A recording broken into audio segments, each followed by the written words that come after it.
श्री साई प्रसादालयाकडून एकादशी निमित्त वाटण्यात आलेला साबुदाणा खिचडीचा 45,000 भक्तांनी घेतला लाभ।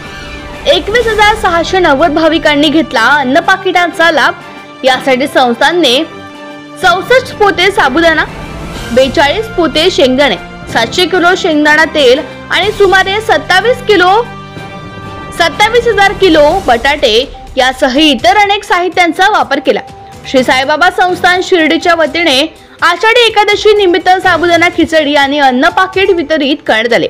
आषाढी 11/1947 आषाढी एकादशी हा दिवस श्री साईबाबांसाठी अतिशय महत्त्वाचा मानला जातो।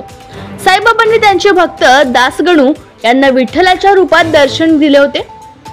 बाबांच्या काळापासून हा उत्सव द्वारकामाई मंदिरात साजरा करण्यात येत होता। ही परंपरा आजही सुरू आहे।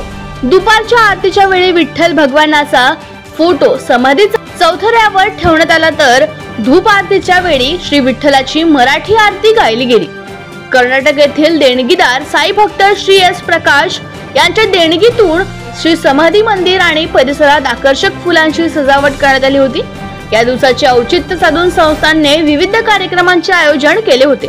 रात्री 8 ते 9 या वेळेत मंदिर कर्मचारी संभाजी तुरकणे यांचा कीर्तन कार्यक्रम संपन्न झाला।